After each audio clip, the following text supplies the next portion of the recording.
तेजस्वी यादव जी सिर्फ अपने कार्यकर्ताओं और अपने जेल में बैठे आकाओं को समझा दें तो सूबे का 80% अपराध ऑटोमेटिकली ख़त्म हो जाएगा।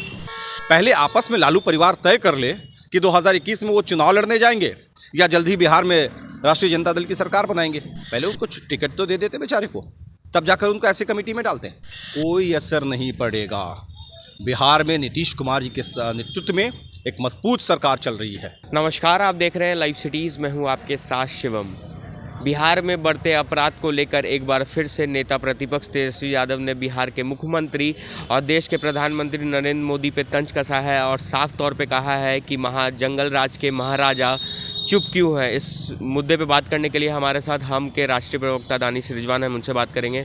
नेता प्रतिपक्ष तेजस्वी यादव ने तंज कसा है और साफ तौर पे कहा है कि जंगल राज के महाराजा चुप क्यों बैठे हैं। देखिए, हमारे नेता श्री जीतन राम मांझी ने जिन्हें पूर्व में भी ट्वीट करके कहा है कि तेजस्वी यादव जी सिर्फ अपने कार्यकर्ताओं और अपने जेल में बैठे आकाओं को समझा दें तो सूबे का 80% अपराध ऑटोमेटिकली ख़त्म हो जाएगा। अब जब आपराधिक वारदात को ध्यान में रखिएगा तब आपको समझ में आता है कि जो आपराधिक घटनाएं घट रही हैं उनमें कौन से लोग शामिल हैं। तो हम अनुरोध करते हैं राष्ट्रीय जनता दल के जो तथाकथित जंगल राज के युवराज हैं उनसे कि आप अपने नेताओं और कार्यकर्ताओं को सिर्फ समझा दें, सूबे का 80% अपराध ख़त्म हो जाएगा।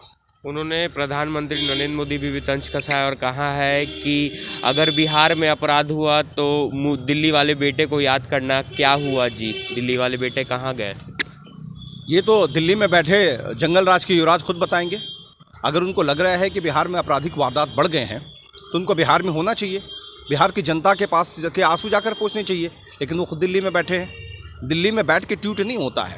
जनता ने अगर आपको विपक्ष में बैठने की जवाबदेही दी है तो आप बिहार की जनता के साथ रहिए। दिल्ली में बैठ करके सवाल मत पूछिए, बिहार की जनता के बीच में जाइए, उनसे जाकर सवाल पूछिए, उनसे जाकर बात कीजिए तो अच्छा लगेगा। अरुणाचल प्रदेश में जिस तरह से जेडीयू के विधायकों को बीजेपी ने अपने पाले में ला दिया है, उसके बाद कहीं ना कहीं बिहार में जो सियासत है वो गर्मा गई है और लगातार राजद और कांग्रेस का कहना है कि 2021 में फिर से चुनाव होगा क्योंकि नीतीश कुमार ज़्यादा दिन बीजेपी के साथ नहीं रह सकते। देखिए, अरुणाचल का जो मामला है वो जनता दल यूनाइटेड का आंतरिक मामला है, उसमें हमें किसी तरह का कोई विवाद नहीं करना है।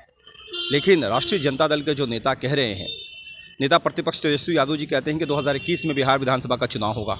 उनके भाई, बड़े भाई तेज प्रताप यादव जी कहते हैं कि बिहार में आरजेडी की सरकार बनेगी। पहले आपस में लालू परिवार तय कर ले कि 2021 में वो चुनाव लड़ने जाएंगे या जल्द ही बिहार में राष्ट्रीय जनता दल की सरकार बनाएंगे।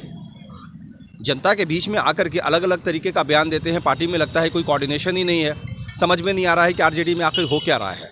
अगर सही मायने में उनको लगता है कि बिहार में 2021 में चुनाव होना है तो सबसे पहले अपने बड़े भाई तेज प्रताप यादव जी को समझाए कि सरकार नहीं बनानी है, पहले हमें चुनाव लड़ना है। लेकिन ये तो हो नहीं रहा है और ताक झाक कर रहे हैं दूसरे दल में। आज एक और मैं उनकी कमेटी का जिक्र देख रहा था कि जो विधानसभा का चुनाव हुआ है उसको लेकर के राष्ट्रीय जनता दल ने 2 नेताओं की कमेटी बनाई है जो तय करेगी कि राजद कैसे हारी, क्यों हारी। और उस कमेटी में वैसे श्याम रजक जी को बना दिया है जो बिहार के बहुत बड़े नेता हैं, लेकिन उनको टिकट तक नहीं दिया राष्ट्रीय जनता दल के ये जंगल राज के युवराज ने, और उनको बना दिया है कि भैया आप जाइए तय कीजिए कि हम क्यों चुनाव हार गए।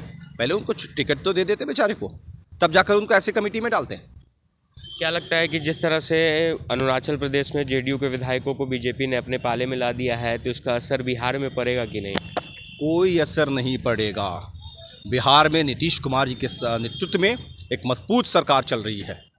मजबूती के साथ जनता को जो वादे हमने करे हैं उसको हम ज़मीन पर उतारने का काम कर रहे हैं। सरकार मजबूत है, स्थिर है और अपना पूरा का पूरा जो 5 साल का कार्यकाल है वो पूरा करेगी।